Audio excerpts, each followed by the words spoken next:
Os presento al doctor Alberto García Redondo, que según nos han comentado, parece ser que es investigador en biología molecular.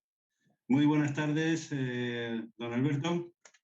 Buenas Nos han tardes. dicho que eres un experto en biología molecular. ¿En qué país trabajas?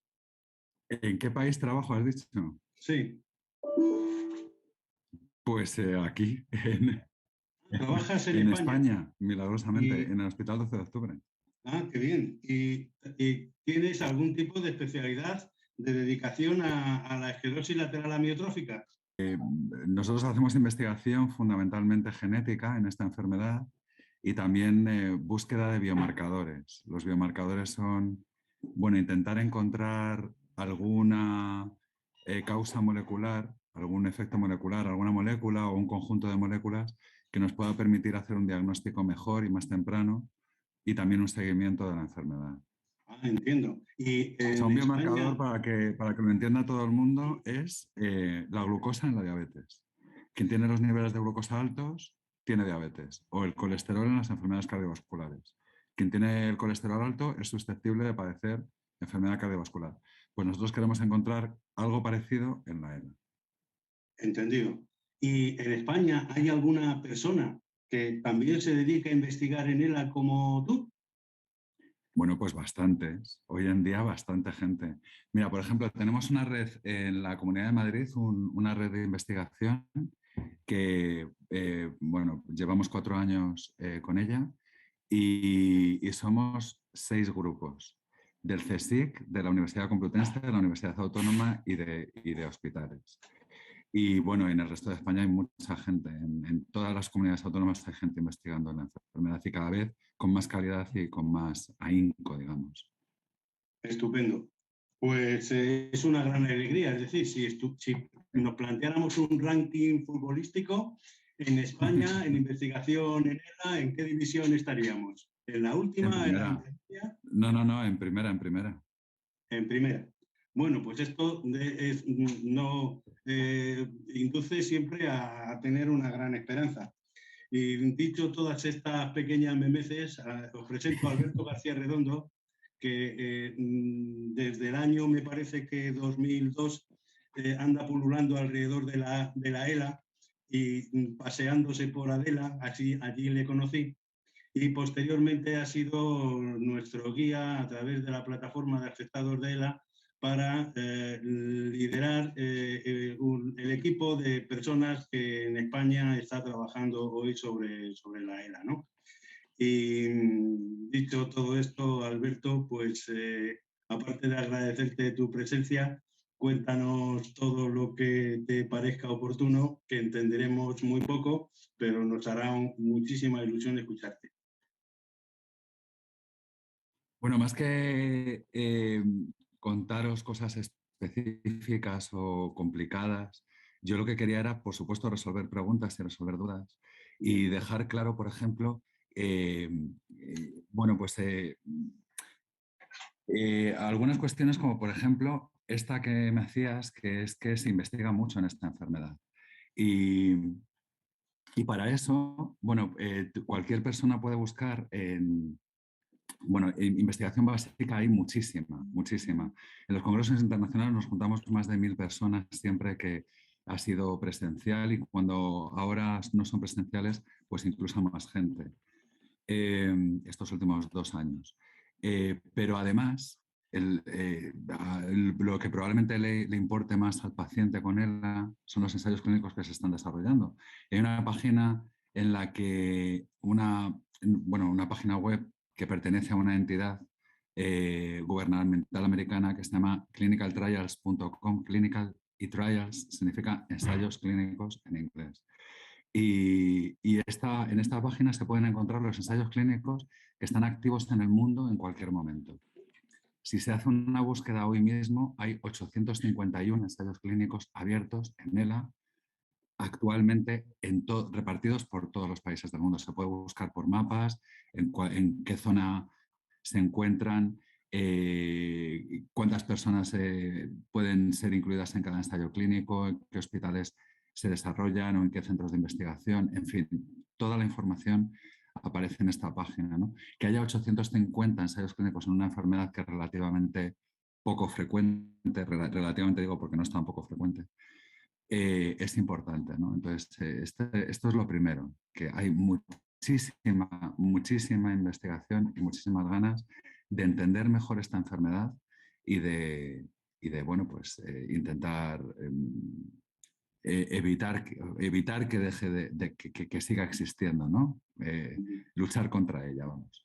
Bueno, en relación con esto, una cosa que quería, porque mucha gente no lo termina de ver o entender por qué se clasifican las enfermedades en enfermedades raras o no. Y es una clasificación que no tiene nada que ver con la ciencia en general.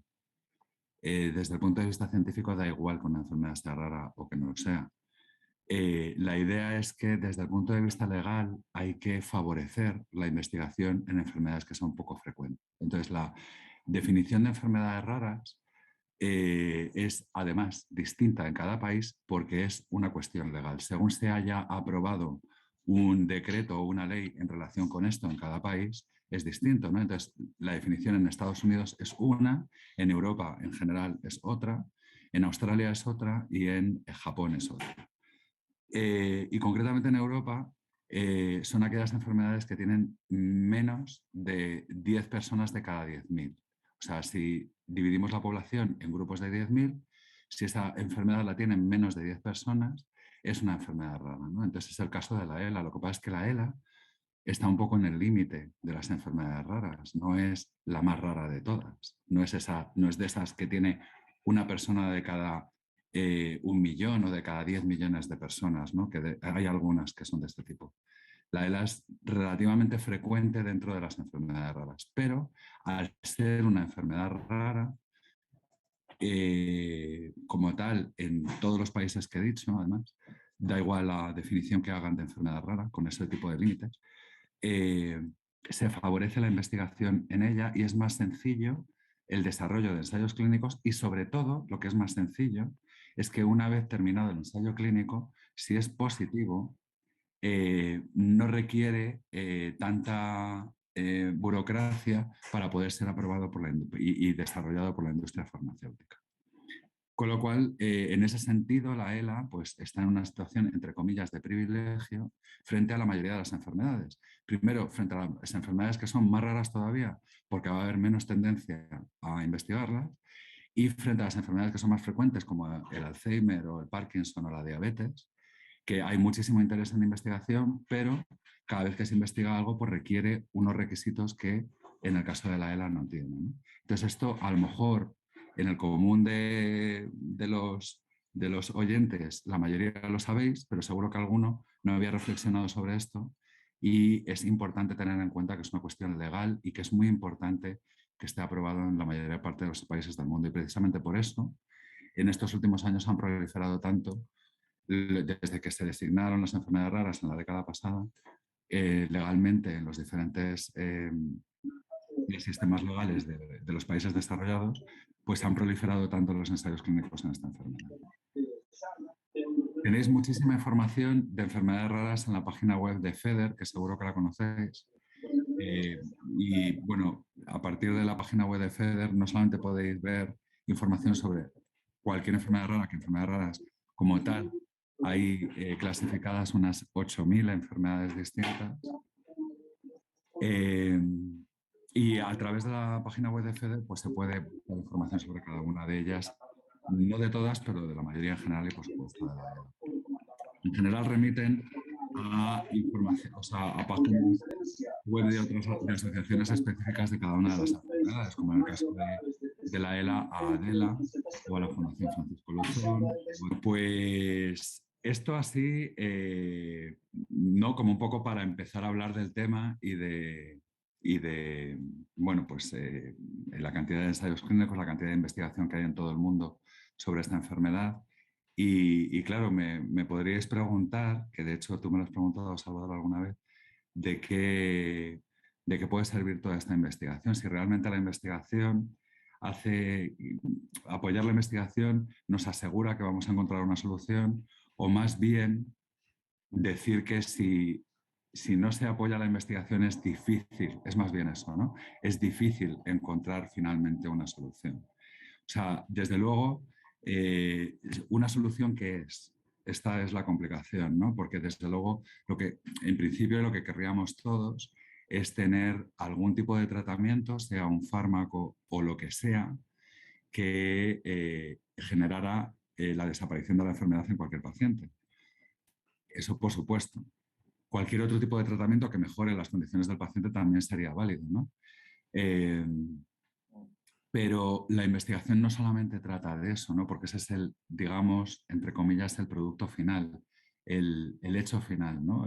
Todos esos 850 ensayos clínicos que hay intentando probar si el progreso de la enfermedad varía con un tipo de tratamiento u otro, eh, es el proceso final de entender por qué la enfermedad se produce.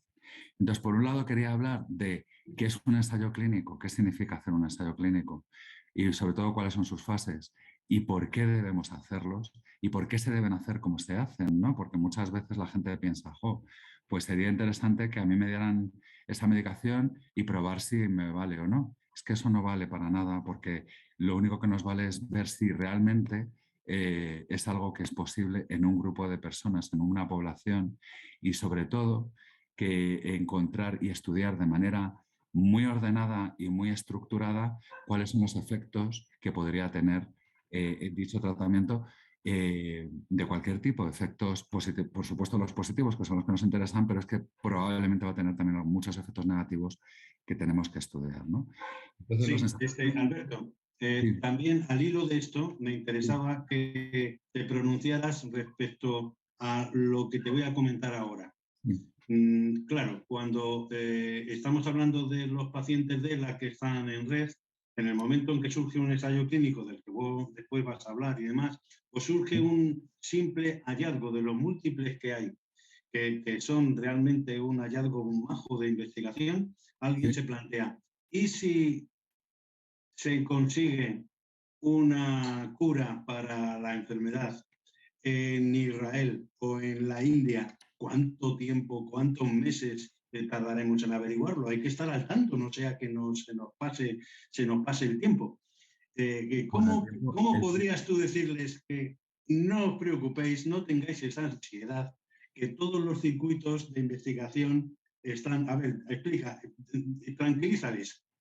bueno, efectivamente. O sea, y aparte de que estoy totalmente de acuerdo con que el tiempo es oro, especialmente en la ELA, por cómo avanza la enfermedad en algunos casos de rápido, ¿no? Entonces, en eso estoy totalmente de acuerdo, que es necesario que llegue de manera inmediata, pero es que la información va a llegar de manera inmediata. Los resultados de un ensayo clínico se conocen muchas veces antes de que termine el ensayo clínico y se conoce por toda la comunidad científica internacional a la vez. O sea, inmediato. Además, los medios de comunicación científicos se encargan de hacer que esa noticia llegue a todo el mundo de manera inmediata. Se puede pensar que hay un decalaje, un tiempo entre el descubrimiento, el hallazgo de que algo es positivo, de que algo es interesante para los pacientes de ELA y el momento en el que la industria o quien sea capaz de distribuirlo. Desde luego, si ese pequeño decalaje va a existir, si está aprobado en un país y la industria que produce eso, eh, lo genera en ese país, pues va a tener que realizar una distribución internacional. Y normalmente, cuando ya los ensayos clínicos están en fase 3, las patentes son internacionales, entonces eso es inmediato. Pero si ocurriera que no, eh, habría que generar una patente en el resto de los países, que eso puede llevar un poco de tiempo, a lo mejor un mes o dos o tres, y ya poder distribuirlo por el resto del mundo. Pero desde luego, la noticia, el conocimiento de que eso existe es inmediato y lo va a saber todo el mundo inmediatamente. Muy bien. Perfecto. Eso es estupendo para que aquellos que naveguen no tengan tanta ansiedad para intentar saber ¿y a dónde nos conduce esto? ¿Qué significa tal éxito? ¿Qué importancia tiene para nosotros? Porque cuando la tenga y se valore que la tiene, en muy pocos días todo el mundo lo va a saber. y el condicionante ya se elimina. Claro, y con esta idea también ahondaría en el hecho de que cuando uno está buscando información, si de repente encuentra una información que dice que la ELA tiene solución, esta información la hemos encontrado todos, bueno, yo y la mayor parte, muchos de vosotros, la hemos encontrado miles de veces a lo largo de nuestra vida. Si esa información es exclusiva y entonces parece que tienes que ir a un lugar en concreto para conseguir algo que te va a producir un beneficio, lo primero que hay que hacer es sospechar. Si esa información no está extendida por toda la comunidad y lo sabe todo el mundo, y todo el mundo es capaz de asegurar que es cierto, probablemente sea falsa. La seguridad de que sea falsa es prácticamente del 100%. Entonces no hay que dejarse engañar. No hay que dejarse engañar porque esto ocurre mucho, ¿no? Hay mucha información que está concretada en un lugar concreto y que además se dirige a un grupo de personas pequeño para que no lo sepa mucha gente e intentar engañar a ese grupo de personas. A veces con dinero y a veces simplemente para conseguir fama. O sea, depende de todo. Hay de todo en la Viña del Señor. Y entonces también hay que tener en cuenta eso. Si no lo sabe, si no sabe toda la comunidad científica, toda la comunidad de la ELA, ya no la científica, sino en general, en las asociaciones, si no lo sabe todo el mundo y todo el mundo está de acuerdo con eso, raro, porque la información llega a todos de manera inmediata. Bien, perfecto. Esto, bueno, entonces, los ensayos clínicos son complicados precisamente porque lo que hay que probar es los efectos negativos que pueda tener cualquier tratamiento sobre el ser humano. Sobre el ser humano en general y sobre los pacientes, en este caso de ELA en particular, cuando se va a hacer un ensayo clínico para esta enfermedad. Bien. Entonces, los ensayos clínicos son de diferentes fases. Se llaman ensayos clínicos de fase 1, de fase 2, de fase 3 o de fase 4. Primero, para empezar un ensayo clínico, quien lo vaya a hacer son tan caros de realizar, son tremendamente caros. ¿Por qué? Porque hay que asegurarse que lo que es más caro no es la producción del fármaco, sino que lo que hay que asegurarse de todas las formas posibles que la persona que reciba ese tratamiento no va a sufrir ningún tipo de daño. Entonces, los seguros que hay que pagar al respecto de la utilización de cualquier tipo de tratamiento en un ensayo clínico son muy elevados y sobre todo todas las pruebas adicionales que hay que realizar para asegurarse positivamente de que esa persona no va a sufrir ningún daño. Por eso son tan caros, ¿no? ¿Y por qué hay que hacer todo esto? Pues porque sí, obviamente, porque lo que nunca queremos es generar daño en ninguna persona, ni individual, ni de forma individual, ni de forma colectiva como sociedad, ¿no? Bien, entonces, los ensayos clínicos de fase 1 son precisamente sobre personas en general que pueden tener cualquier edad o a lo mejor una edad en concreto para asemejarla a la edad media de los pacientes que tienen dicha enfermedad, pero que están sanos y que no tienen esta enfermedad y en principio ninguna otra que pueda, eh, que pueda alterar los resultados. Es decir, que pueda alguna otra enfermedad que pudiera sugerir que si obtenemos algún resultado negativo, ¿no? Porque lo que se prueba en la fase 1 es la toxicidad, son los efectos negativos de cualquier tratamiento.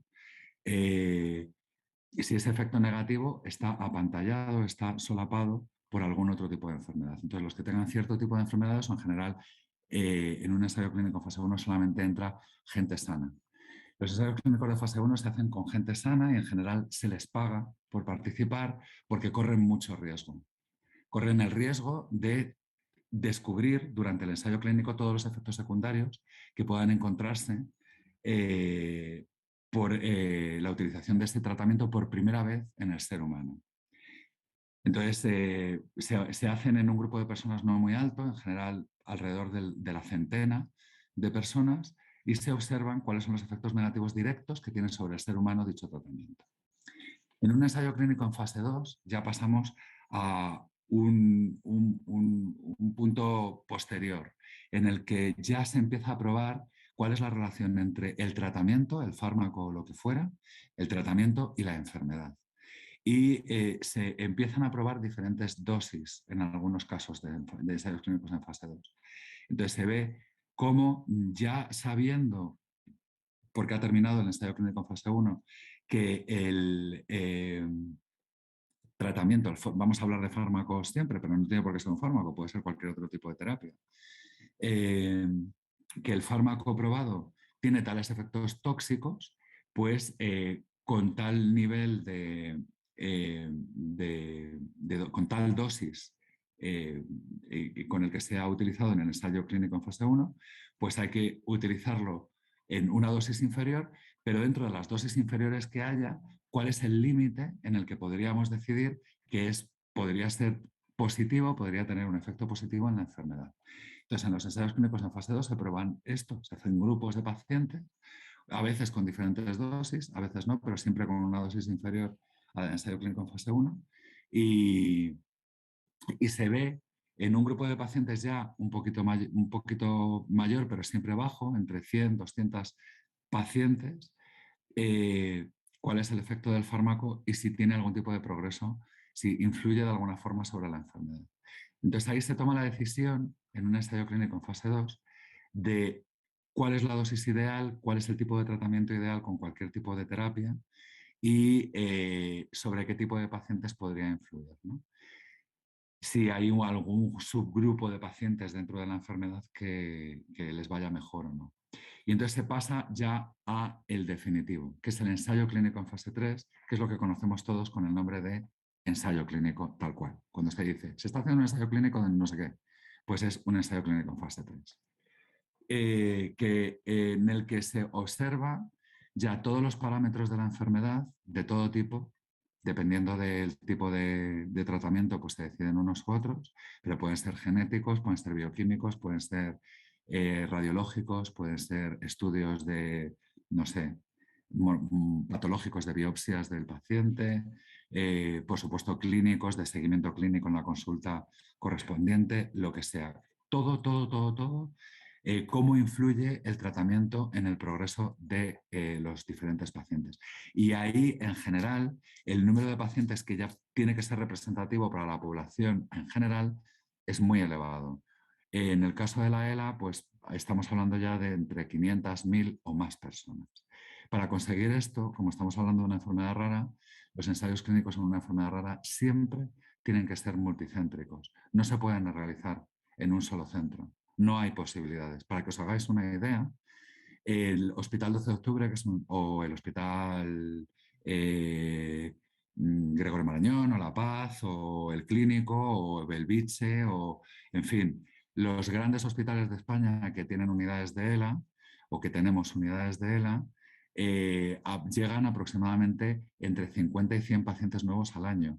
Y estamos concentrando pacientes, no son solamente pacientes del área hospitalaria, sino que vienen pacientes de muchas otras zonas, en general cercanas, ¿no? Pues en el caso de Madrid-Castilla y cosas así. Estamos concentrando pacientes y ese es el número de pacientes que tenemos cada año nuevos. O sea que tampoco es tanto. Para conseguir hacer un ensayo clínico siempre es necesario que sea multicéntrico y habitualmente internacional. Tienen que participar varios países para poder desarrollarlo. En el caso de la ELA, en otras enfermedades más comunes como la diabetes o como la COVID o como el Alzheimer, pues es todo más sencillo y se pueden hacer en unos pocos centros, ¿no? Y no hace falta que sea internacional. Y por último tenemos los ensayos clínicos en fase 4, que hoy en día están proliferando mucho.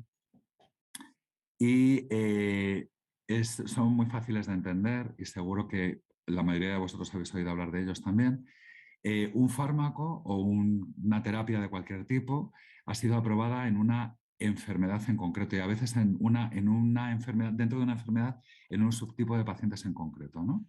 Cualquier tipo de terapia. Por ejemplo, el Riluzole, que está aprobado para pacientes con esclerosis lateral amiotrófica, que todos lo conocemos. Bueno, pues este fármaco lleva aprobado para este tipo de pacientes desde el año 97 aproximadamente, ¿no? Pues desde el año 97 se han hecho ensayos clínicos en fase 4 en otras enfermedades neurodegenerativas con Riluzole. En Parkinson, en Alzheimer, en otro tipo de demencias, en otro tipo de enfermedades raras como la atrofia muscular espinal o la paraparesia espástica progresiva, en fin. Se han ido probando ese fármaco en otras enfermedades que tienen características fisiopatológicas parecidas, porque se degeneran también neuronas, o porque las neuronas que se degeneran también son las neuronas motoras, como en la ELA, o por lo que sea, ¿no? Y se prueba ese fármaco en otra enfermedad en un ensayo parecido a un ensayo clínico en fase 3, con menor número de pacientes en general, y te saltas todo lo previo que ya se ha hecho para la ELA, que es la fase 1 de toxicidad y la fase 2 de prueba de dosis. Y se va directamente al grano a probar cómo funciona este fármaco en la enfermedad. Y hoy en día, probablemente de los 850 ensayos clínicos de los que estábamos hablando, que están publicados en clinicaltrials.gov, pues probablemente entre el 60 y el 80%, no sabría deciros, pero la mayor parte de ellos son ensayos clínicos en fase 4. Es decir, fármacos que están aprobados en otras enfermedades y que ahora, a día de hoy, se están probando en ELA para ver cuál es el efecto sobre esta enfermedad. Cuando estoy hablando de todo esto y pensamos, pues un ensayo clínico en fase 1 lleva, pues como mínimo, 3 o 6 meses de prueba, ¿no? Un ensayo clínico en fase 2 pues lleva también un año. Y un ensayo clínico en fase 3, por muy rápido que sea, pues lleva un año, año y medio o 2 años, ¿no? Entonces se va acumulando mucho el tiempo a la hora de probar una terapia. ¿Y eso merece la pena? Pues lo que sí. Evidentemente el tiempo en el caso de la ELA es oro y desearíamos que fuera todo ese proceso, en lugar de ser de 5 o 10 años, que fuera de un mes, pero es que si no lo hacemos así, lo que estamos haciendo es perjudicar a la sociedad, no solamente a los pacientes de ELA, sino al resto de la sociedad. Si pudiéramos aprobar en cualquier momento cualquier sustancia con muchísima velocidad, pues sería un problema para todos. Y claro, debido a la pandemia, podríais decirme, ¿y cómo se han aprobado los fármacos para la COVID? Bueno, no hay ningún... Hay un fármaco ahora, pero vamos, las vacunas sobre todo, ¿no? Para la COVID en tan poco tiempo, si no estaban probadas previamente. Bueno, primero porque ha habido una concentración de multitud de industrias en el mismo tema, ¿no? Pero segundo, porque todas las fases previas ya estaban hechas. O sea, de repente no se ha empezado a investigar en el virus SARS-CoV-2. Bueno, en el 2 sí, pero no en general en los coronavirus, que son conocidos pues, desde que prácticamente son conocidos los virus en nuestra historia, desde hace más de 50 años. Y el tipo de vacunas que se han utilizado, es verdad que no se habían utilizado directamente en humanos, pero se habían probado claramente todos sus efectos en primates. Y entonces era fácil pegar el salto a ensayo clínico en fase 1, fase 2 y fase 3, que es lo que se ha hecho, todo concentrado en un año por el interés de la industria, ¿no? Entonces podríais decir, claro, entonces cuando hay mucho interés, pues se acortan los tiempos. Pues sí, la respuesta es sí. Pero es que, claro, de repente el interés se da de toda la humanidad a el interés de el 2 por 100.000, que es o el 5 por 100.000, perdón, que es la prevalencia de la enfermedad en todo el mundo, ¿no? De la ELA. Bien. Entonces ya estas son cuestiones que rozan, pues en fin, la filosofía y la ética y muchas otras cosas. Alberto, ¿qué te parecería, cuál es tu opinión respecto al estadio en que se ha quedado la expectativa de las células madre desde los últimos 5 años? Que parece que se ha quedado totalmente parado, si no anulado, esa vía. Esto, como la mayor parte de la gente ha oído hablar de algo que se llama terapia génica, ¿no? Sí. La terapia génica estalló en la década de los años 90 y de repente en la década de los años 90 se pensaba que todas las enfermedades genéticas iban a ser curadas. Porque se empezó a desarrollar la metodología con la que se era capaz de empezar a alterar los genes en el laboratorio. ¿De acuerdo?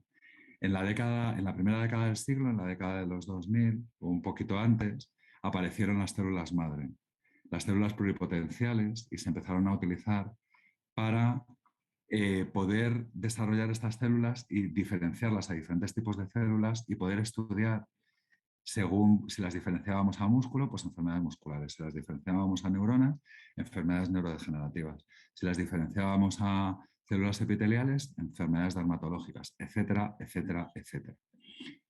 En el laboratorio, entonces, de repente, cuando empezó a desarrollarse esa tecnología, igual que cuando se desarrolló la terapia génica, ya en los medios de comunicación y todo el mundo pensaba que utilizando esas células se podían sustituir las células que estaban mal de cualquier enfermedad. Y ha ocurrido lo mismo. Primero, tiene que desarrollarse de verdad esa tecnología, tiene que aprenderse mucho tenemos que aprender mucho sobre cómo poder diferenciarlas y sobre todo cómo poder integrarlas en un ser vivo, en un ser humano concreto, de manera concreta, ¿no? Aún así, se están haciendo muchas cosas y se siguen haciendo muchos ensayos clínicos, cada vez hay más, ¿eh? Ahora sí que hay bastantes más que cuando se empezó a hablar de ello. Pero es verdad que la esperanza se ha amortiguado porque realmente la gente ha terminado entendiendo que todo esto, bueno, pues una cosa es empezar a entender algo y otra cosa es ya tener la solución gracias a eso, ¿no? Ahora mismo, por ejemplo, todo el mundo habla de la edición genética, ¿no? Del CRISPR, que es un hallazgo español, creo que todos lo sabemos, ¿no? De un investigador alicantino. Bueno, al que no le han dado el premio Nobel porque se lo han dado a las personas que han desarrollado la tecnología para poder transferirla a la edición génica, ¿no? Entonces, con la edición génica es como el siguiente paso a la terapia génica. Son unas tijeras con las que podemos cortar los genes y, en principio, si cortamos los genes que están mal en una enfermedad, así como concepto, es eso, ¿no? Cortamos los genes que están mal en una enfermedad, pues ya está solucionado. Y entonces el estallido que ha habido desde el año 2013 que se descubrió este tipo de tecnología en la comunidad internacional ha sido brutal, pero desde el punto de vista científico no se puede trasladar todavía a ningún tipo de paciente, aunque ya se empiezan a hacer pruebas en algunas patologías del aparato circulatorio y en algunos tipos de anemias y cuestiones así. ¿Pero por qué? Porque esta tecnología no es suficientemente exacta, por ejemplo, ¿no? Entonces no cortan solamente el gen que deben, sino que muchas veces cortan otros. Y el grado de efectos tóxicos, nocivos, que tiene sobre el ser humano es excesivamente elevado. Y esto se ha probado enormemente ya en modelos de ratones, fundamentalmente en modelos de primates. Con lo cual no se puede trasladar.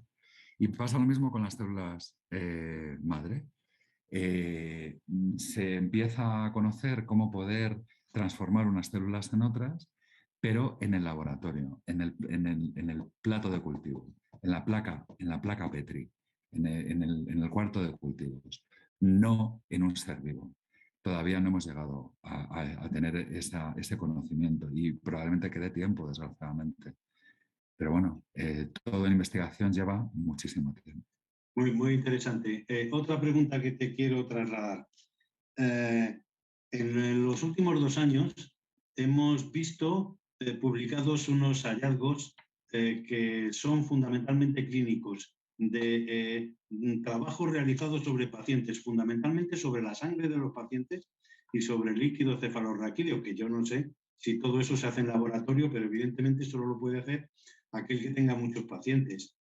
Y dentro de eso se han encontrado cosas muy raras, aunque luego en realidad yo también soy un buscador de estos que debo dejar de buscar, pero bueno, ahí estoy.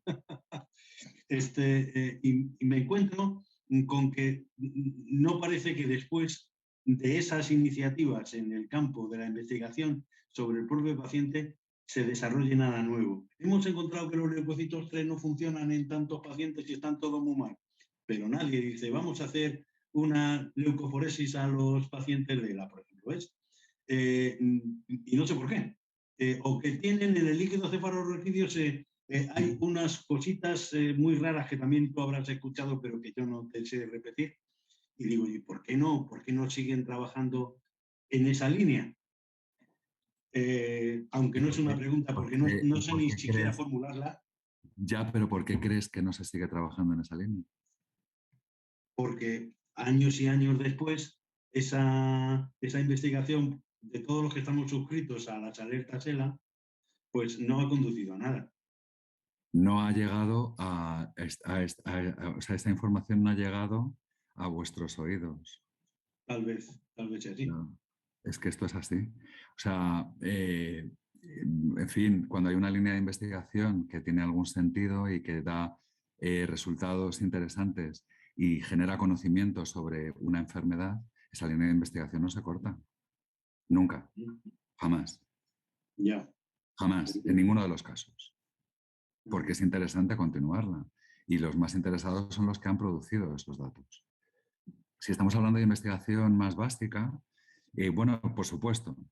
En primer lugar, cuando hablas de que se estudia líquido cefalorraquídeo, sangre, biopsias musculares, biopsias de piel de las que se pueden extraer células y crecer células en el laboratorio que se llaman fibroblastos. Eh, en fin, ¿qué más? Material genético de cualquier zona del organismo, incluso orina, saliva, podríamos incluir hasta pelos, no sé, lo que se nos ocurra. Lo que no se puede estudiar en ningún ser humano son biopsias del sistema nervioso central. De eso somos conscientes, ¿no? Porque si eliminamos un trozo del sistema nervioso central a cualquier persona, le vamos a matar, a degenerar alguna funcionalidad de algún tipo, o un movimiento, o una memoria, o una visión, o lo que sea. Entonces, en este sentido, las enfermedades neurodegenerativas, que es el caso de la ELA, pues no podemos estudiar el tejido afecto en el ser vivo, sí en necropsias de pacientes que ya no están entre nosotros. Eh, esto es importante tener en cuenta. O sea, tenemos que estudiar otro tipo de tejidos y otro tipo de fluidos corporales que no están relacionados directamente con las neuronas, con el sistema nervioso central. Entonces, los datos que nos dan pueden ser interesantes o no. Y el más cercano al sistema nervioso central es el líquido cefalorraquídeo, ¿no? La sangre para nada, una biopsia muscular poco, aunque es verdad que es el músculo el que también está degenerado en la ELA. En fin, y todo lo demás que se nos ocurra, la saliva, en fin, todo lo demás, pues no está directamente relacionado. Entonces, todos los datos que obtengamos en cualquier estudio de investigación de todo esto hay que cogerlo con pinzas. Hay que decidir, bueno, pues esto no es el tejido directamente afectado en la enfermedad, ¿no? En otras enfermedades tienen la suerte, o sea, tienen la ventaja, no suerte, tienen la ventaja frente a la ELA que pueden estudiar directamente el tejido afectado en el ser vivo, en el individuo, en el paciente vivo. Bueno, dicho esto, y que hay que coger todos esos resultados con pinzas en general, el hecho de que se publique que en sangre de pacientes con ELA, bueno, nosotros hemos publicado muchas cosas de este tipo, vamos. Pues hay un gen, o sea, una proteína que está en menor cantidad, por ejemplo, ¿no? Entonces, ¿por qué no, si está en menor cantidad, por qué no se la pone? Entonces, según lo que dices, pues se os ocurre, bueno, pues si está en menor cantidad, pues lo que hay que hacer es ponerle mayor cantidad a todos los pacientes de ELA para que no es eso, no es esa la idea. El hecho de que esté en menor cantidad no significa que esté directamente relacionada con el progreso de la enfermedad, sino que hay algo que hace que esté en menor cantidad. Y lo siguiente que hay que hacer es entender por qué. Entender por Qué qué. bueno. No que eso sea un efecto directo sobre el progreso de la enfermedad, ni muchísimo menos. ¿Vale? O De sea, acuerdo. nos puede servir, por ejemplo, ese tipo de estudios en general pueden ser útiles para intentar tener un panel de biomarcadores, es decir, varios biomarcadores que puedan darnos información sobre cómo evoluciona la enfermedad y poder estudiar mejor a los pacientes y poder clasificarlos mejor en los ensayos clínicos. ¿Vale? Pero el hecho de que haya algo alterado no significa que esa alteración esté relacionada directamente ni con la enfermedad ni con el progreso de la enfermedad, ¿vale? Puede ser Sí, sí. de muchos otros, por muchas otras razones. ¿Vale? Entendido. Otra cosa que te quería comentar, o quería que tú explicaras, porque en alguna ocasión yo lo he expresado porque me resultó muy instructivo, el hecho de que en su día me dijiste que tenías una máquina de procesos que te permitía hacer un análisis genético en una semana y de pronto me dijiste, y con la nueva tecnología, que de otra ciencia electromecánica o lo que sea, lo hacías en horas.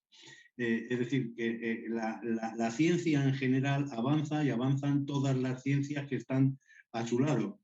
Es algo parecido, de esa magnitud me parece recordar que me dijiste. Son unos trabajos de genéticos Por que supuesto, tardabas. sí, sí. Claro, claro, vamos, o sea, esto es evidente, esto es evidente.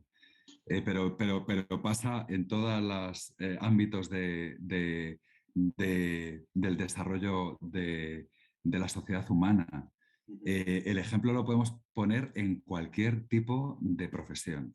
Si hay un grupo de constructores en un pueblo haciendo casas, pues a lo mejor con el tiempo ese grupo de constructores termina haciendo un rascacielos. Pero si se hace un rascacielos es porque hay gente trabajando y haciendo casas en todo el mundo e investigando para que se hagan cada vez mejor y se hagan más seguras y sean capaces de poder hacerlas. Esto es exactamente igual. O sea, si solamente estuviéramos investigando los que investigamos la ELA, pues, en fin, sabríamos la millonésima parte de lo que sabemos sobre la enfermedad, porque no seríamos capaces de haber llegado tan lejos. Y, de hecho, el ejemplo que has puesto es bastante interesante porque antes, para secuenciar un solo gen, nos podía llevar a lo mejor 3 o 4 días o incluso una semana o a veces más tiempo, dependiendo de lo grande que fuera el gen, etcétera, etcétera.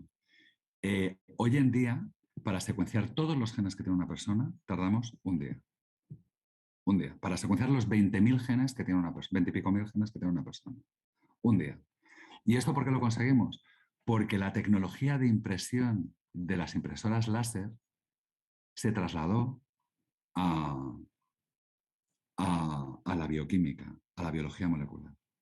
O sea, hasta este punto es. No es que la comunidad científica estudiando biomedicina se nutra de sí misma. No, no, no. Es que nos nutrimos de todo, ¿no? Y las impresoras láser nos han hecho entender cómo poder desarrollar mejor los estudios genéticos. O sea, es de este nivel la cosa. O sea, toda la tecnología y toda la ciencia está interrelacionada en todos los campos. Claro. Muy bien. ¿Te estoy interrumpiendo demasiado? No, para nada, para nada. Venga, pues oye, te dejo ya. Sigue Bueno, con lo que te parezca. estaba hablando de los ensayos clínicos, de la dificultad, de los tipos de ensayos clínicos que existen y cómo se desarrollan. Y bueno, y sobre todo las etapas que llevan y la cantidad de dinero y de esfuerzo de los equipos, de los grupos y de las industrias que deciden desarrollarlos para llevarlos a cabo, ¿no? Que es una barbaridad. Bueno, para que se lleven a cabo, pues tiene que haber una investigación previa, que es entender cuáles son las causas de la enfermedad. Y aquí es una cosa que también quería incidir sobre este tema, porque muchas veces no tenemos tan claro. Desde el punto de vista, eh, vamos a decirlo, no me gusta utilizar este tipo de términos, pero bueno, vamos a hablar de medicina tradicional y de medicina más avanzada, la que está empezando a surgir ahora en el nuevo siglo, eh, para entenderlo un poco, ¿no? Desde el punto de vista tradicional, la medicina se basa en los signos y en los síntomas de la persona, ¿no? Una persona llega o se encuentra en un momento dado de su vida y tiene una serie de síntomas, ¿no? Pues dolor de cabeza o fiebre o falta de movilidad de un dedo o, no, pues un paciente de la se me caen los bolis últimamente y no entiendo por qué o estoy tropezando más de la cuenta. Esos son síntomas, ¿no? Y luego están los signos, que son lo que el médico puede observar en el paciente relacionado con esos síntomas que le ha descrito. que pueden ser signos de tipo bioquímico, pues un análisis bioquímico, un análisis hematológico, esos son signos que tiene el médico sobre los datos del paciente.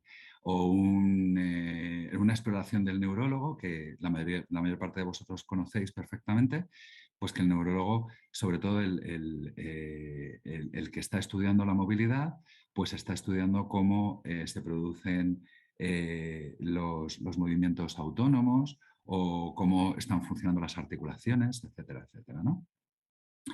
En base al conjunto de signos y al conjunto de síntomas, se define, ¿no?, en nuestro lenguaje y como sociedad definimos con un nombre una enfermedad. Y esto es desde el punto de vista que ya hablaría, no me gusta utilizar el término, pero que diríamos, esta es la medicina tradicional, ¿no? De tal forma que hablamos de esclerosis lateral amiotrófica, o hablamos de enfermedad de Alzheimer, o hablamos de diabetes, ¿no? Por ejemplo, porque cumplen una serie de síntomas que describe el paciente y una serie de signos que ha encontrado el médico en la exploración del paciente. ¿De acuerdo? Eso quiere decir que todas las personas que hemos denominado con ese nombre, que hemos definido como tal, igual que definimos lo que es una mesa o igual que definimos lo que es un armario o igual que definimos lo que es una casa, es exactamente igual, ¿no? Sabemos todos, tenemos el concepto mental de lo que es casa, pero casas hay de millones de tipos, ¿no? Pues hemos definido lo que es la ELA, pero resulta que es que ELAs hay de bastantes tipos. Entonces, este es un problema adicional a este tipo de patologías y más cuando son patologías que consideramos poco frecuentes, raras, ¿no? Porque cuando son raras, si encima tenemos que dividir en subgrupos los estudios que se puedan realizar, es mucho más complicado, porque pasa a ser hiper raro cada uno de los subgrupos. Entonces, en la ELA, claramente hay muchos subgrupos y que además la mayoría de vosotros los conocéis. Por ejemplo, hay gente que solamente tiene afectación del habla a lo largo del desarrollo de su enfermedad y poco más, ¿no? Terminan también teniendo problemas para tragar, pero más o menos se mueven con cierta normalidad. Y hay otro grupo de pacientes que tienen problemas de movilidad, pero que en general no terminan teniendo muchos problemas con el lenguaje, ¿no? Y hay pacientes que tienen problemas con todo, ¿no? Por ejemplo. Esto por clasificarlo desde el punto de vista sintomatológico, pero también podemos clasificarlo desde el punto de vista molecular, que es la tendencia de la nueva medicina de la que estoy hablando. La medicina actual, la medicina del siglo XXI, es lo que llamamos medicina personalizada. Y de hecho se enseña poco en las universidades a los médicos todavía. Se sigue enseñando mucha medicina tradicional, que es normal, ¿eh? Porque lo que tiene que detectar un médico son síntomas y signos, evidentemente, ¿no? Para poder saber a qué tipo de pacientes se está enfrentando. Pero la medicina molecular a lo que nos está llevando es a que el tratamiento que se realice sobre cada persona sea casi exclusivo e independiente.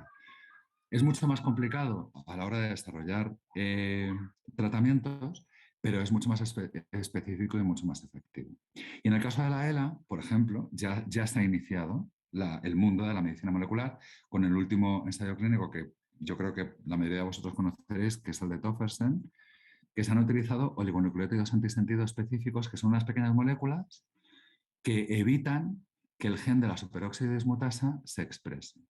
La superóxido dismutasa, puede que no suene o sí, es el gen que es más común, el segundo gen que es más común en pacientes con ELA y que es conocido desde el año 93, su relación directa con la enfermedad.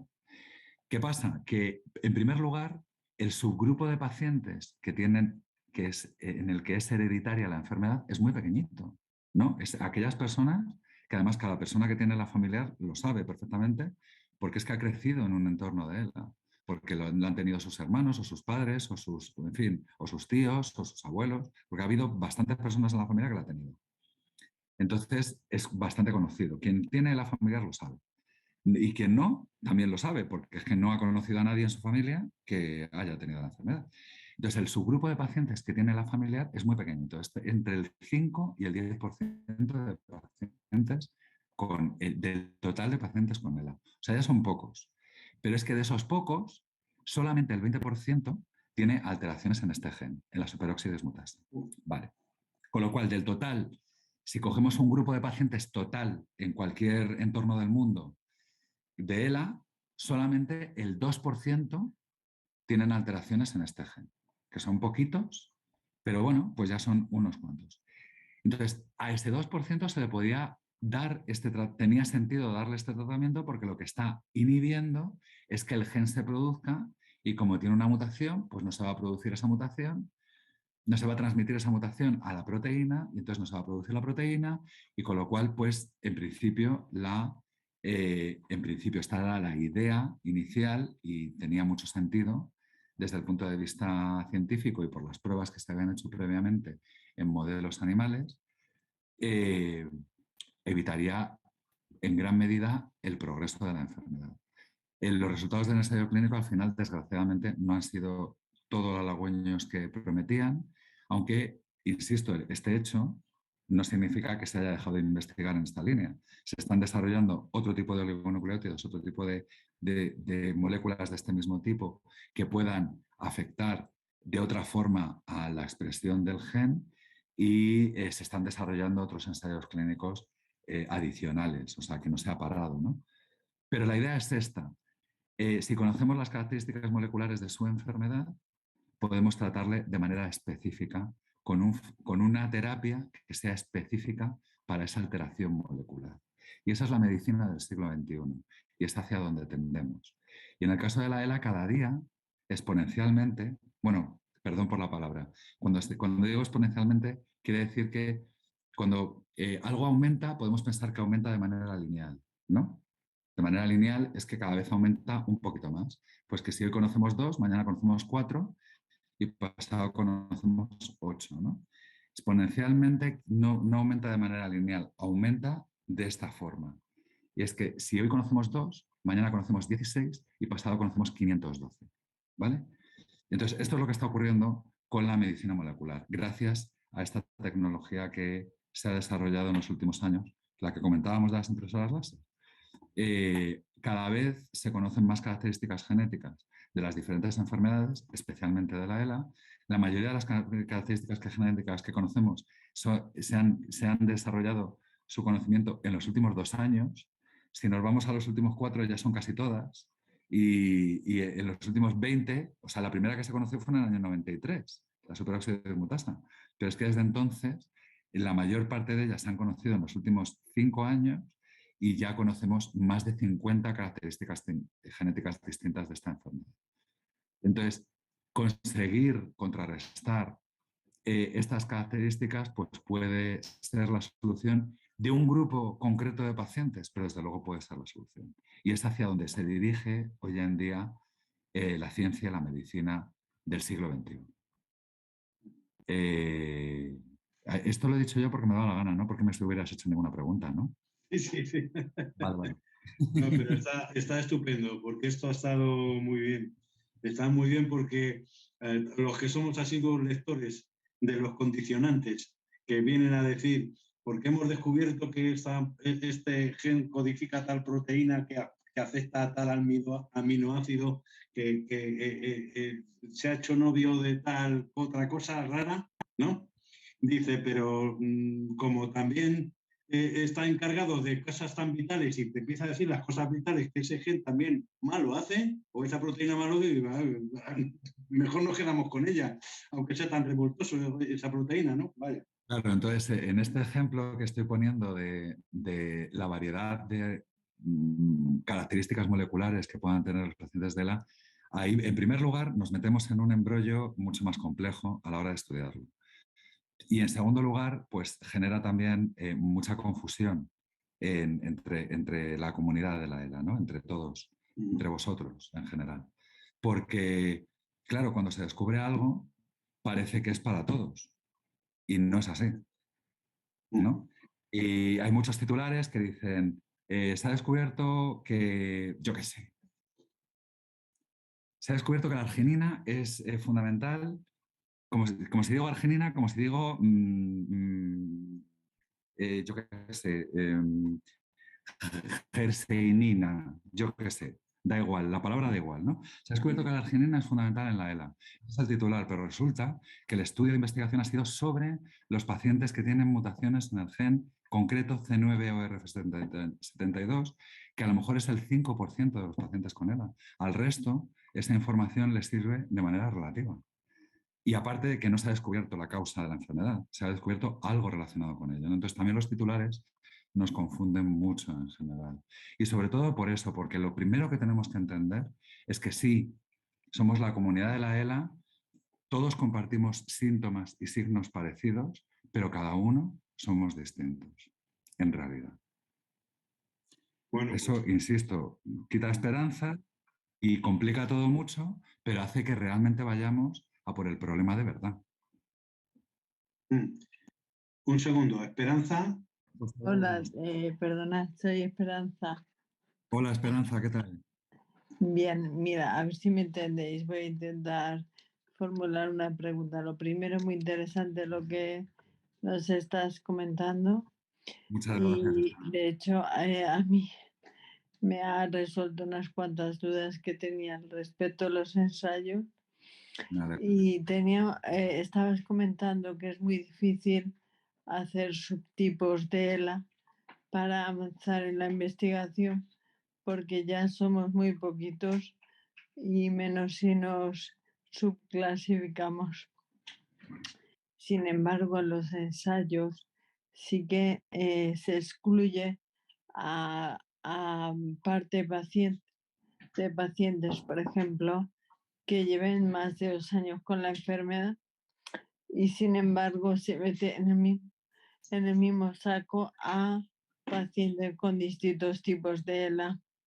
No entiendo qué sentido tiene eso, porque a lo mejor abrir a pacientes con una enfermedad, a lo mejor con una sintomatología menos avanzada, pero que llevan más años, tendría sentido y sería de utilidad en el ensayo. Y por el contrario, meter todos los tipos de ELA en un mismo ensayo puede falsear resultados o hacerlo no concluyentes. Entonces quería saber eso, los criterios de exclusión o inclusión, por qué a veces o siempre en fase 3, por ejemplo, se excluyen a pacientes con más de 2 años de enfermedad. Gracias. Gracias a ti. Bueno, la pregunta es tan buena y tan pertinente que he de decirte que este es el gran debate que tiene la comunidad científica a la hora de desarrollar ensayos clínicos. Es un debate continuo y es un debate muy complejo de contestar, porque, o sea, justo lo que has planteado son días de charlas en los congresos internacionales que se desarrollan. Y bueno, por un lado, tienes toda la razón en el sentido de que sería más interesante especificar más sobre un subgrupo de pacientes, ¿no? Como en el caso del ensayo clínico de Toffersen, que eran pacientes con una alteración genética concreta. De acuerdo. Pero cuando se están probando fármacos más generalistas, entendiendo por generalistas que son fármacos que no van a la causa, sino que van a intentar modificar el proceso de la neurodegeneración. Porque las neuronas, en el caso de la ELA, las neuronas motoras se degeneran. Entonces, cuando son fármacos de ese tipo, que son más generalistas, entre comillas, es decir, lo único que van a intentar hacer es proteger a la neurona, que la neurona no se degenere tan rápido o que no se degenere en absoluto. Pues entonces, en ese caso, se supone o la idea es que no se hagan subgrupos de pacientes, porque en principio ese tipo de terapia le va a servir a cualquier tipo de paciente de ELA, porque no va a la causa, sino al proceso de la enfermedad, ¿no? Al proceso de la neurodegeneración. Que es la mayoría de los casos. O sea, la mayoría de los ensayos clínicos que se hacen son con terapias generalistas, no con terapias que vayan a evitar la causa de la enfermedad, porque hay muy pocas causas conocidas y las únicas causas conocidas a día de hoy son las genéticas. Y luego, la otra parte de la pregunta es que, claro, o sea, os estoy poniendo la crudeza de que investigar en profundidad la enfermedad hay que hacer subtipos. En una enfermedad rara ya es difícil conseguir un número de pacientes suficiente. Si tenemos que hacer subtipos ya, ya es horroroso, ¿no? Bueno, pues gracias a la globalización y gracias a que la comunidad científica somos muy inquietos e intentamos resolver estos problemas de la mejor forma posible, esto lo hemos resuelto y de forma muy positiva con colaboraciones internacionales. Entonces, hoy en día tenemos varias plataformas internacionales que nos permiten recabar pacientes de un tipo en concreto en bastante poco tiempo. A lo mejor nosotros, imaginaos, ¿no? Pues para este ensayo de Tofersen, pacientes que tengan alteraciones en el gen de la superoxidación mutasa y que se encuentren activos en vida a día de hoy, pues a lo mejor teníamos 20, ¿no?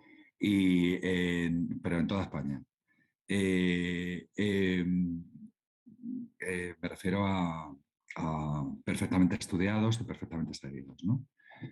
Pero en Francia pues tenían 30 o en Inglaterra tenían 50 o lo que fuera, ¿no? Entonces, de esta forma, esas plataformas están en perfecto funcionamiento todo el rato y entonces cada vez que sale algo nuevo por parte de una empresa o por parte de un laboratorio, nos ponemos en contacto todos y enseguida se comparten los datos, no los datos personales, obviamente, pero sí los datos clínicos y se puede acceder finalmente a los pacientes y a las muestras. O sea que evitamos que esa dificultad de poder estudiar la enfermedad en subtipos sea tan complicada gracias a la existencia de estas plataformas internacionales.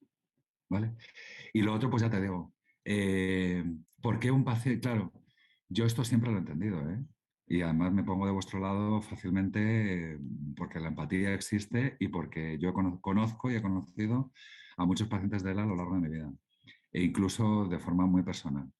Entonces me pongo de vuestro lado, faltaría más. Uno desea participar de todos los ensayos clínicos, porque es susceptible de tener un efecto positivo con cualquier terapia, ¿no? Y entonces, claro, cuando ya llevas 2 años con la enfermedad y te dicen que no a todos, pues es una putada. Pero ¿por qué debe hacerse así? Esta parte a lo mejor es un poco más complicada de entender, pero voy a intentar explicarla.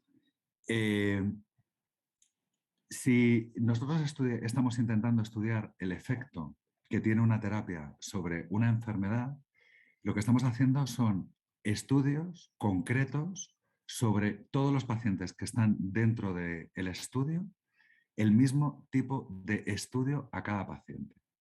Es decir, les medimos la tensión a todos o les hacemos un estudio de progresión, de movilidad, de qué capacidad tienen de mover las diferentes extremidades en fin, o el habla o lo que sea a lo largo del tiempo. Si si los pacientes que han entrado dentro de ese ensayo están en distintos puntos del progreso de su enfermedad, la alteración de los datos va a ser tal que es imposible de entender. Entonces tienen que ser todos lo más homogéneo, la palabra que se utiliza es homogeneidad, lo más homogéneo posible, es decir, que tengan las características del desarrollo de su enfermedad lo más similares posible. Esto hace que cuando se va a desarrollar un ensayo clínico se decida que el tiempo máximo desde el diagnóstico sea tal, que la progresión de los síntomas sea baja y sea tal, que, en fin, una serie de características para que a lo largo del ensayo clínico se pueda estudiar el progreso de la enfermedad y que más o menos todas las personas que se han integrado en el ensayo clínico partan del mismo, aproximadamente, del mismo lugar para poder compararlos entre sí. Entonces es la única forma de hacerlo. Es una putada para los que ya tienen, bueno, pues sobre todo los que tenéis una evolución lenta y que a lo mejor pues lleváis ya 3 o 4 años desde el diagnóstico y es que ya no podéis entrar en ningún ensayo clínico. Pero eso no significa que no entrar en un ensayo clínico no te vaya a beneficiar. Como hemos dicho antes, en el momento en el que se haya terminado el ensayo clínico, vas a tener la terapia igual que el resto de los pacientes del mundo, inmediatamente. Gracias. Y una cosa más con respecto a lo que... Gracias a ti, Esperanza, porque la pregunta ha sido como clave, porque te digo de verdad que es la pregunta que se hace en la comunidad científica todo el rato. Y todo el rato Bueno, estamos es pensando, que deberíamos llegar a más tipos de pacientes y de mejor forma. los pacientes de ELA tenemos mucho tiempo, vamos a decir, de investigación por nuestra cuenta o de comernos el tarro. Y bueno, llegamos a este tipo de preguntas.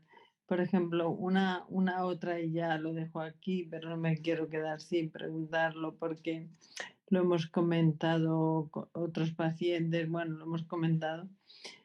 Se está investigando mucho en la medicina molecular, se está avanzando mucho en el ELA genético, pero el ELA esporádico, que es el más habitual dentro de su rareza igualmente, está un poco en pañales, o yo lo veo así al menos, y pensamos, ¿por qué no se manejan datos de ambiente, entre comillas, o de la historia del paciente más allá de la clínica o de biomarcadores para poder encontrar similitudes de los que existen o de los que ya se han ido, para poder sacar conclusiones sobre qué factores pueden estar afectando a las personas para desarrollar la ELA? Ahora que ya tenemos el Big Data, las super máquinas, que lo hacen todo en cuestión de horas, segundos, microsegundos. Gracias. Pues yo hago la misma pregunta. Llevo pues toda mi carrera científica intentando desarrollar plataformas que vayan encaminadas a compartir este tipo de datos y te aseguro que sí sé que podría hacer, pero es muy difícil de organizar. Cada vez va mejor. O sea, desde luego las bases de datos compartidas hace 20 años prácticamente no existían. Y hoy en día pues ya hay muchas y se empiezan a compartir muchos datos. Requiere mucho esfuerzo por parte del personal clínico que realiza el seguimiento de los pacientes, muchísimo esfuerzo. En fin, es que podríamos hablar de tantas cosas que impiden que este tipo de estudios se hagan bien. Por ejemplo, un clínico, un médico, aparte de que necesitaría apoyo para tener estos datos bien estructurados y que estuvieran y que pudieran ser compartidos en las bases de datos, le llevaría, aparte del apoyo profesional, o sea, necesitaría ayudantes que le ayudaran a hacer eso, le llevaría pues a lo mejor 2 horas por paciente. Esto no existe, ni siquiera en una consulta privada. No existe. Con lo cual es muy difícil tener toda esta información bien estructurada y compartida entre toda la comunidad.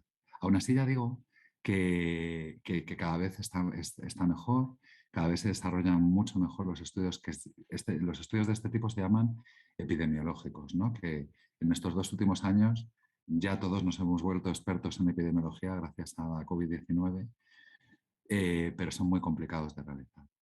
Precisamente por eso, porque requieren compartir muchos datos personales de cada individuo que tiene la enfermedad.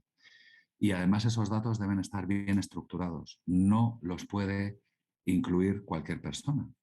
tiene que ser un experto, en este caso un neurólogo, o alguien con muchos conocimientos de neurología, ¿no? De la propia enfermedad. Por otro lado, en el caso de la ELA tenemos la desventaja, en este caso, de que es una enfermedad rara, con lo cual el número de datos que podemos compartir, el número de datos del número de pacientes que podemos compartir en un solo país, pues tampoco es tan alto. No estaría mal tener los datos a día de hoy online de los 4.000 pacientes que hay en España actualmente con esta patología. Sería ya bastante, ¿no? 4.000 no es poco. Pero no es lo mismo que intentar hacer un estudio epidemiológico en diabetes, ni por asomo, ni muchísimo menos intentar hacer un estudio epidemiológico en los últimos 2 años de pacientes con COVID-19 que los tienes en cada esquina, ¿no? Entonces, esto ya es otra desventaja en la ELA. Entonces, lo que se están desarrollando son plataformas internacionales que estas son más difíciles todavía que las que os he comentado antes, que las de datos genéticos o las de subgrupos de pacientes, porque eso es relativamente más sencillo. Las que tienen información real sobre las características medioambientales, pues como puede ser la profesión, cómo ha vivido la persona, dónde ha vivido, frente a qué tipo de sustancias tóxicas, qué tipo de alimentación ha llevado. O sea, toda esa información que es muy complicada para cada persona, se empiezan a desarrollar en estos últimos años. Y bueno, pues esperemos que se desarrollen cada vez mucho mejor. Las herramientas informáticas ya existen. Como bien has dicho, hoy en día las herramientas informáticas sobre el Big Data funcionan de maravilla y bueno, pues solamente hay que pensar en Google, en Facebook o en todas estas. El oro realmente hoy es la información compartida, ¿no? Y todos lo sabemos. Y a todos nos quitan información para ganar dinero, ¿no? Pero, bueno, pues claro, tiene que haber un interés específico sobre la ELA para desarrollar este tipo de plataformas. Es muy complejo, ¿no? Ya te digo que se empiezan a desarrollar y yo espero que empiece a haber resultados sobre estudios epidemiológicos más potentes y que den más datos de pacientes con ELA en estos años. Pero hasta ahora no se ha conseguido. Así que yo pregunto lo mismo que tú. Y llevo 20 años intentando que se haga algo así en España y todavía no lo hemos conseguido. A mí también me ha parecido como a esperanza que los médicos clínicos se dedican más a la consulta porque es lo que les ocupa y a lo que se dedican es a intentar curar y no hacen una práctica de investigación.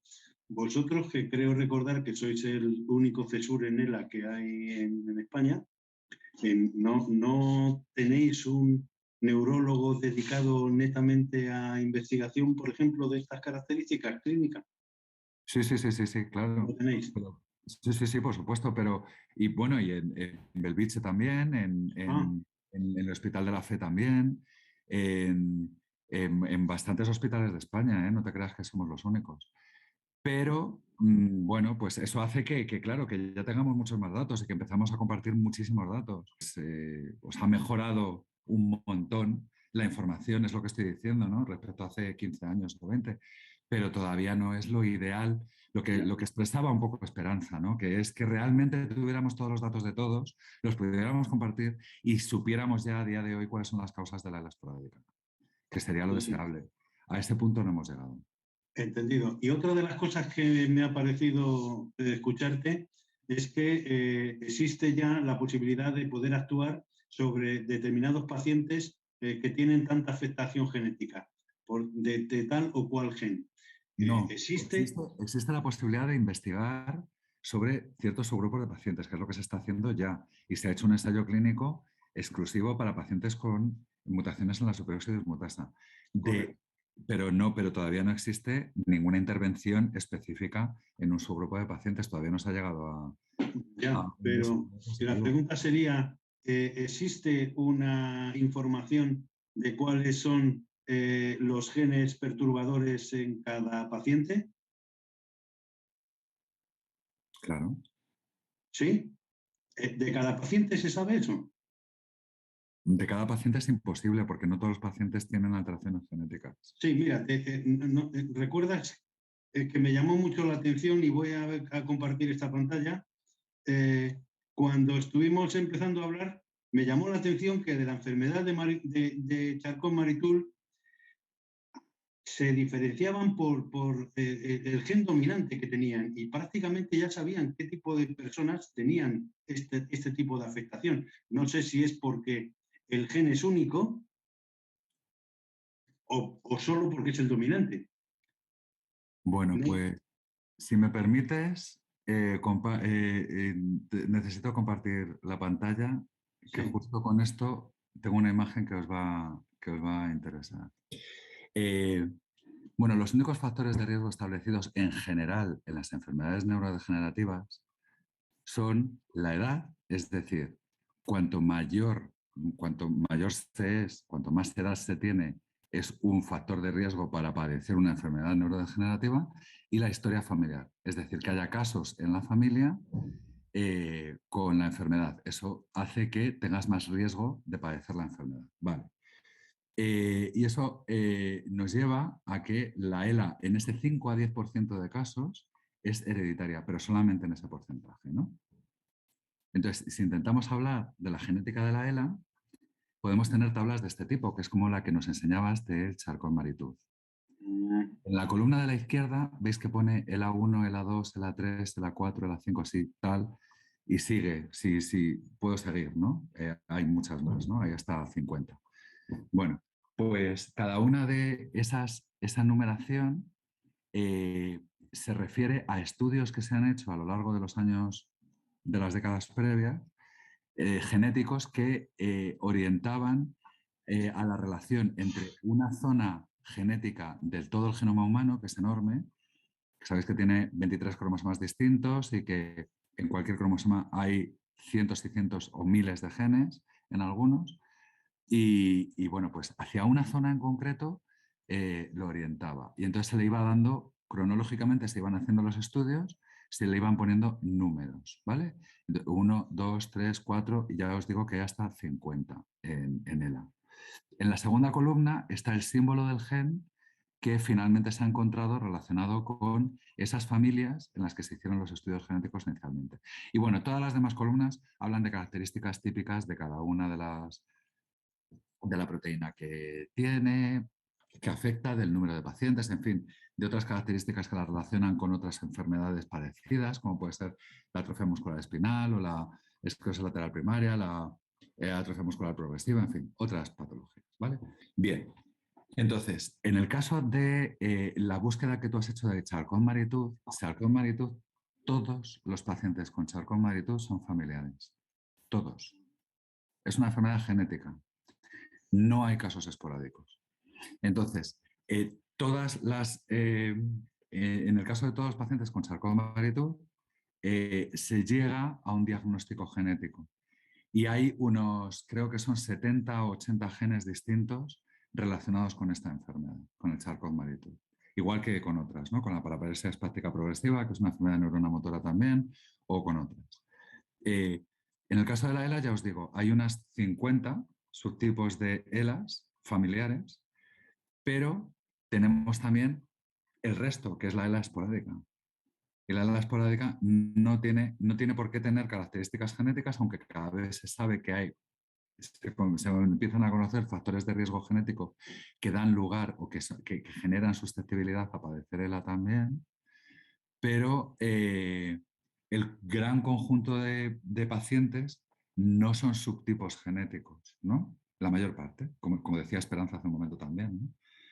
Y esto hace que cuando buscamos la clasificación de la ELA, esta clasificación genética no suele aparecer en todas las búsquedas que hacemos, porque es como una clasificación más específica en el caso de la ELA. Pero en el caso del Charcot-Marie-Tooth es que es la que es, porque todos los casos son genéticos, ¿vale? Entendido. Bien. Muy interesante. En fin, ahora mismo no tengo las preguntas que venían, que te he mandado, que me las están... Yo sí las tengo. ¿Las digo por orden, por ejemplo? Sí. Mira, me has mandado 4 y decía la primera: al bloquear la arginina, la síntesis correcta de proteínas en los ribosomas quiere decir que puede afectar a ácidos nucleicos, enzimas, neurotransmisores, es decir, a cualquier mecanismo de expresión de la célula. Bueno, me parece una pregunta muy específica y sobre todo me gustaría, porque entiendo a qué se refiere, pero me gustaría, si está presente quien la ha hecho, que expresara algo más sobre su pregunta. No, pues no está presente. ¿No está presente? Vale, bueno. No está presente, ¿no? Pues entonces, bueno, en primer lugar, entiendo que lo que tengo que hacer es traduciros la pregunta, porque la pregunta me parece muy complicada, ¿no? Esto creo que se refiere a un estudio que se ha hecho en Madrid, en el Centro Nacional de Investigaciones Cardiovasculares, en el CENIC, en el que trabaja el doctor Capetillo, y tiene un grupo que trabajan en oncología, pero en estos últimos años han decidido desarrollar una línea de investigación en ELA. Y bueno, ha sido muy famoso porque o sea, muchísimos de vosotros nos preguntasteis sobre esto porque salió en los titulares de los periódicos de tirada nacional. Y bueno, de hecho, en la revista de Adela publicamos, o sea, primero publicamos un poco la idea y luego le hicimos una entrevista a él para que lo aclarara. Porque la mayor parte de los titulares, como siempre, pues daba la sensación de que se había encontrado la causa de la enfermedad y por lo tanto ya se iba a poder curar. Bueno, la idea es que él ha hecho un estudio en los pacientes que tienen mutaciones en el gen, en un gen, bueno, da igual, en el gen C9 o RF72. Y este gen, que tiene un nombre así muy peculiar, pero bueno, en inglés significa que es el gen número 72 del cromosoma 9, tampoco significa gran cosa. Bueno, pues este gen se sabe que las mutaciones en este gen se sabe que producen unas pequeñas moléculas que se llaman péptidos, que son ricos en un aminoácido que se llama arginina. Entonces, el titular de los resultados de su investigación decían que la arginina era la causa de la ELA. Era de este pelo. Ellos lo que han visto es que estos pequeños péptidos, en este tipo de pacientes, no en todos los pacientes con ELA, en este tipo de pacientes, en los que tienen mutaciones en C9 o RF72. Bien. O sea, ellos lo que han visto en el laboratorio, ¿no? Que esto habría que trasladarlo a realmente si ocurre en las personas, lo que han visto en el laboratorio es que estas pequeñas moléculas que tienen arginina se agarran, como que se pegan al ADN. Y el ADN, sabéis que es el material genético. El ADN es la biblioteca, entendiendo por biblioteca una biblioteca enorme, enorme, con miles de libros, miles y miles de libros, que es en la que se tiene que leer para que se produzcan todas las funciones celulares, ¿no? El ADN es esa molécula, los cromosomas. Entonces, supuestamente, si estas pequeñas moléculas de arginina se pegan al ADN, no se va a poder leer bien, ¿vale? ¿De acuerdo? Supuestamente. Entonces es la idea. La idea de los resultados de su estudio es esa, que no se lee bien. Ahora, ¿por qué no se lee bien en las neuronas motoras y se lee bien en el resto de las células del individuo? Esa respuesta no la tiene el doctor Capetillo ni nadie todavía, ¿eh? Bien, entonces la pregunta que formula quien haya sido es, al bloquear la arginina, que no entiendo por qué utiliza la palabra bloquear, pero no es la idea, sino que aparece más cantidad de arginina, dice, la síntesis correcta de proteínas en los ribosomas quiere decir que afecta a ácidos nucleicos, enzimas y neurotransmisores. Lo que está diciendo en la pregunta es que como hay más arginina, esta pequeña molécula, hay más y según los resultados del doctor Capetillo se unen al ADN, no se producen la mayor parte de las cosas que hay en la célula. Vale, eso es lo que está diciendo la pregunta. Y termina diciendo la pregunta, es decir, cualquier mecanismo de expresión de la célula. Bueno, pues efectivamente, a quien haya hecho la pregunta, la respuesta es, lo has entendido más o menos bien y efectivamente altera las funciones de la célula. Pero lo que no se sabe con esta investigación todavía es por qué finalmente afecta de forma específica a las neuronas motoras y no a cualquier otra célula. Si fuera tan así, como dice el doctor Capetillo, debería afectar a cualquier célula, ¿no? Entonces queda todavía mucha investigación por realizar para resolver este tipo de preguntas, ¿vale? Esta es la primera pregunta, que si no está quien la ha hecho, pues entiendo que verá el vídeo y Sí. se puede poner en contacto conmigo para hablar del tema cuando quiera. La segunda dice, esta me ha dejado impactado. Dice, la neuromodulación por estimulación magnética transcraneal que se utiliza en el Hospital 12 de Octubre, que esto ya es interesante, dice, ¿tendría sentido aprovecharla en pacientes de ELA? Bueno, la estimulación magnética transcraneal se basa en utilizar, por decirlo en el lenguaje común, imanes, o sea, magnetismo, ¿no? Magnetismo producido por imanes o magnetismo producido por una máquina como es la máquina que hace las resonancias magnéticas de manera localizada en un hospital, ¿no? Vale. Entonces, utilizar magnetismo de tal forma que la idea sería que utilizando el magnetismo conseguimos alterar la transmisión del impulso nervioso en las neuronas y por lo tanto vamos a poder alterar ciertas funciones del sistema nervioso central, ¿no? Como idea podría ser esa. Vale. Se han hecho multitud de estudios con resonancia magnética transcraneal y ninguno ha sido positivo en todo tipo de enfermedades neurodegenerativas, en Parkinson, en Alzheimer, en ELA, en todas. Ninguno ha sido positivo. No sé esta persona por qué dice que se utiliza esto en el Hospital 12 de Octubre. Es posible que se utilice en el servicio de psiquiatría, no lo sé, porque no me ha dado tiempo a preguntarlo, en el servicio de psiquiatría porque sí que hay algunas teorías científicas dentro del mundo de la psiquiatría que influye sobre la depresión, sobre los estados anímicos del individuo. Pero no hay, que yo sepa, y que por lo que yo he buscado, no hay ningún estudio que diga que la resonancia magnética transcraneal sea efectiva ni siquiera en pacientes con depresión, ¿eh? Pero entiendo que como hay algún estudio que tiene algún índice relacionado con eso, pues que en algunos lugares, y es posible que mis compañeros de psiquiatría del 12 de octubre lo hagan, no lo sé, porque todavía no lo he averiguado, lo estén utilizando para ver cuáles son los resultados en su grupo de pacientes con depresión. Pero no existe ningún resultado positivo en ningún tipo de enfermedad neurodegenerativa. No afecta a la neurodegeneración. Perfecto. Alberto, podríamos añadir que sí, que se está utilizando en el servicio de neuropsiquiatría del 12 de octubre. Y en segundo lugar, que aquellos que les propongan este tipo de terapia, pues que duden de su eficacia, porque se ha llegado a comentar mucho en las redes sociales. Bueno, es que yo encontré, bueno, como todos, quiero decir, yo he encontrado centros privados que cobran mucha pasta por hacer este tipo de tratamiento en pacientes con enfermedades neurodegenerativas y que además aseguran que tiene efecto. Ese Y es el caso, sí. Esto es una desgracia que no se pueda denunciar.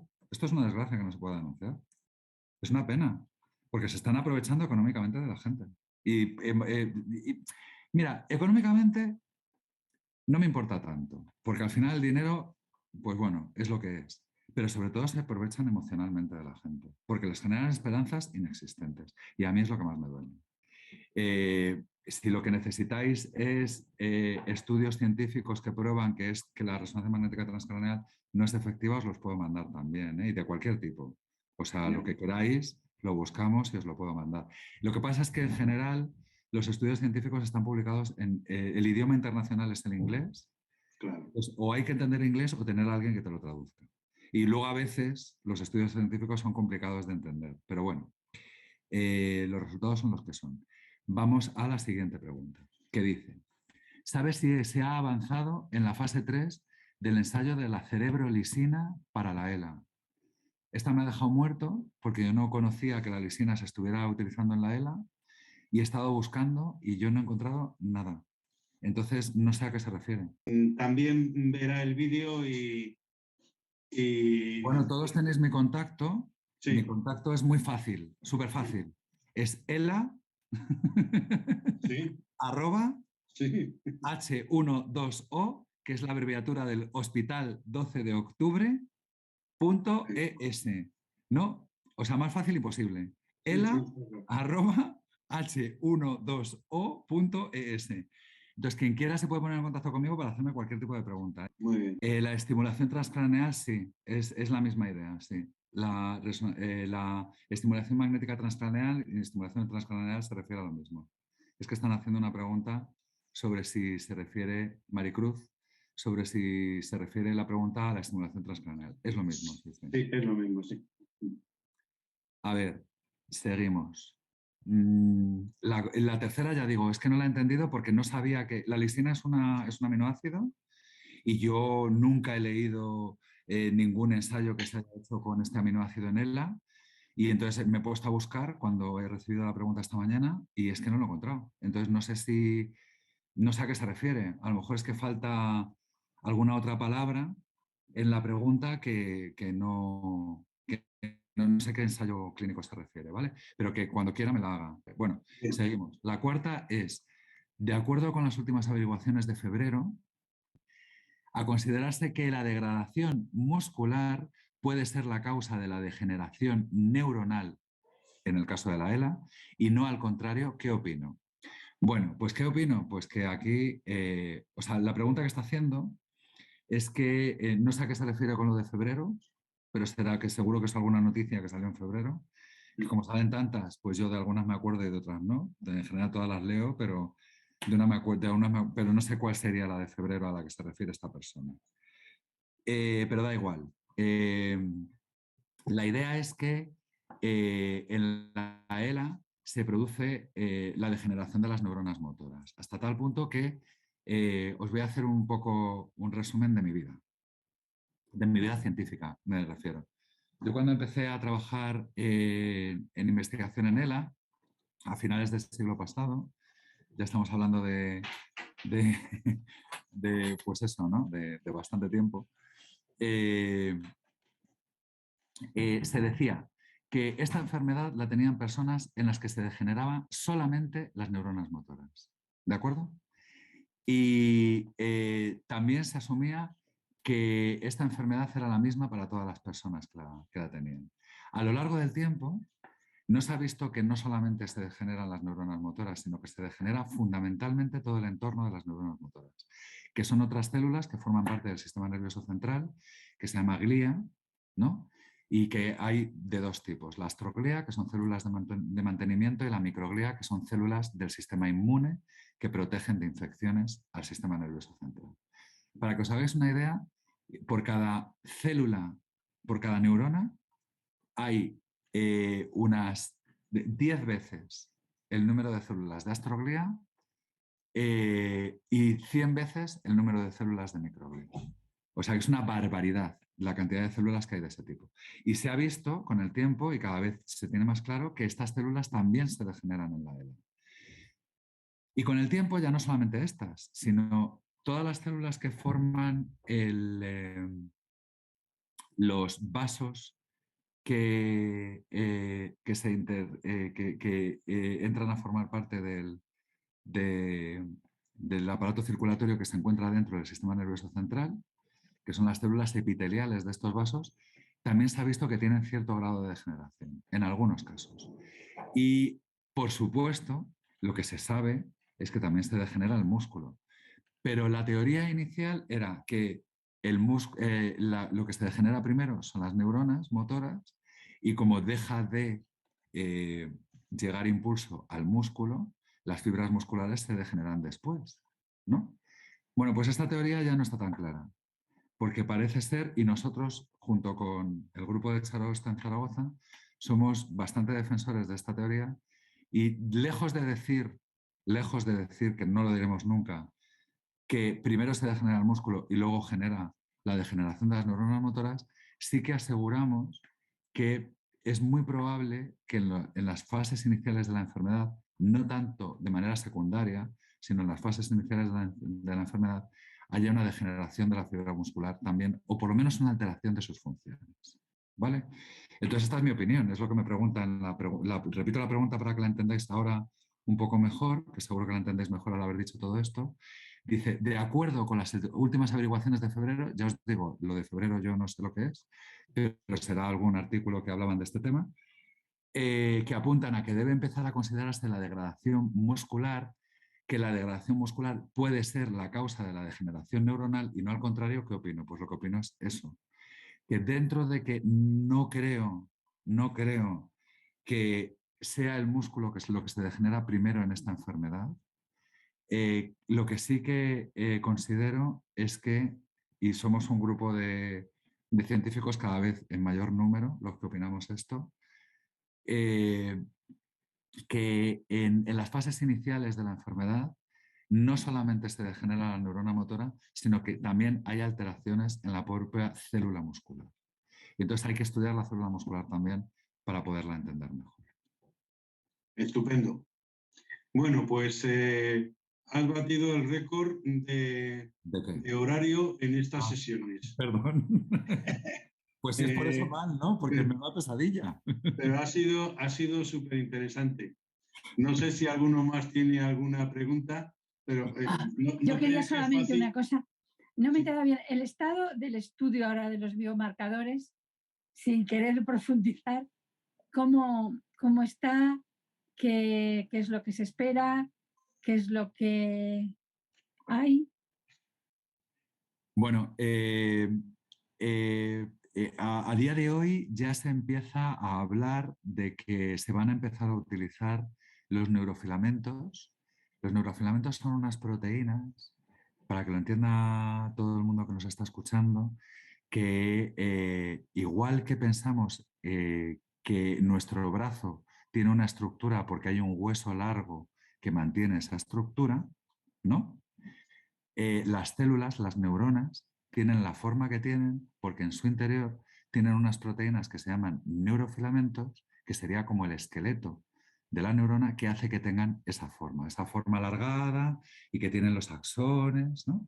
Bueno, pues los neurofilamentos se está empezando a debatir y a desarrollar estudios de laboratorio para que sirvan como biomarcadores de la ELA. Porque ya tienen resultados muy buenos, ¿no? Estos estudios han sido desarrollados fundamentalmente en Alemania y en los países nórdicos y bueno, con colaboración internacional, en la que hemos participado un montón de países, pero bueno, pues ha sido bastante positivo. Esto de forma a corto plazo, que empiecen a utilizarse para dar datos sobre la ELA en general. Igual que ahora se está empezando a utilizar otra proteína que se llama Tau en pacientes con Alzheimer, fosforilada, su estudio en líquido cefalorraquídeo para el mejor diagnóstico de pacientes con Alzheimer. Bueno, pues sería algo parecido, ¿no? El estudio en líquido cefalorraquídeo de los neurofilamentos para el mejor diagnóstico de los pacientes con ELA. Pero todavía no se va a hacer, ¿eh? Se está empezando a decidir. ¿Por qué? ¿Por qué no se decide ya y por qué no son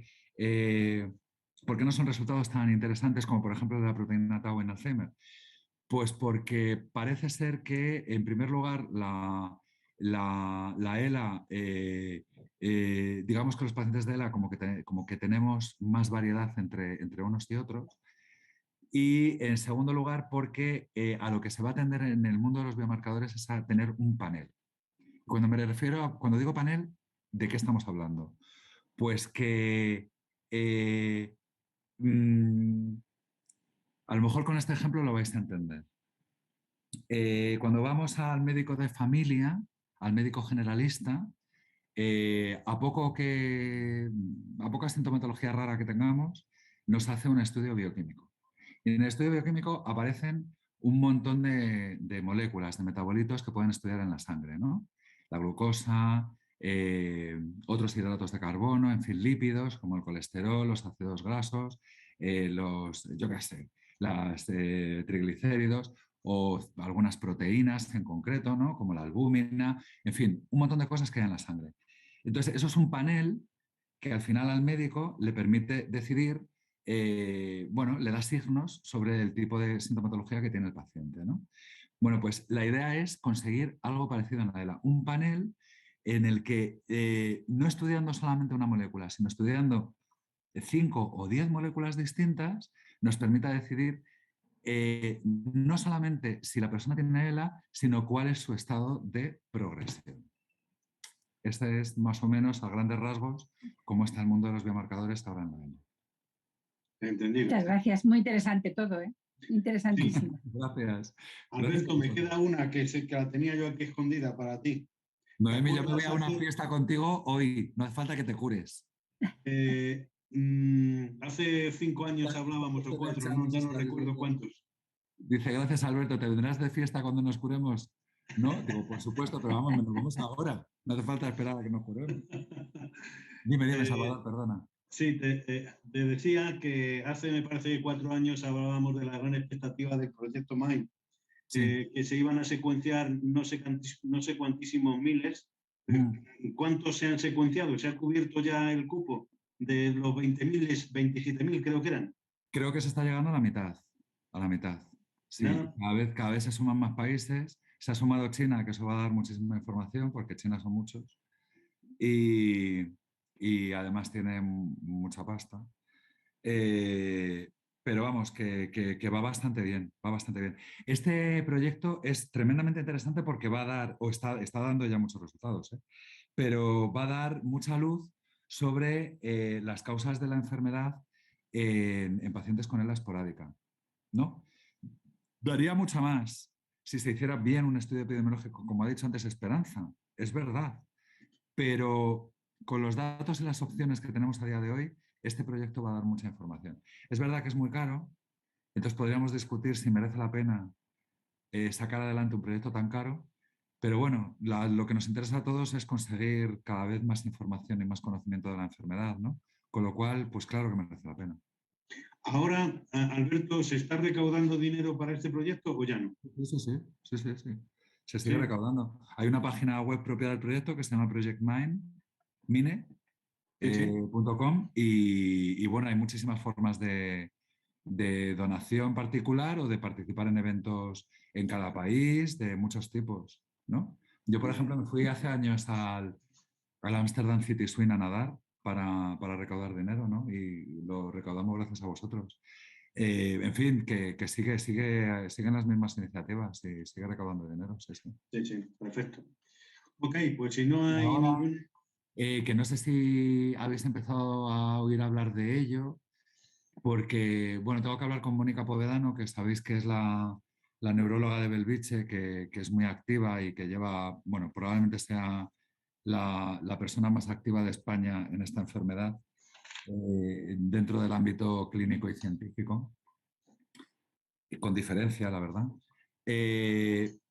Ella, bueno, pertenece a, ¿cómo se llama? La junta directiva, ¿no? Al consejo directivo de la Red Europea de Investigación en ELA, que se llama ENCALS, que este año tiene la reunión, se va a hacer en Edimburgo, después de 3 años que nos han hecho reuniones por el tema de la pandemia.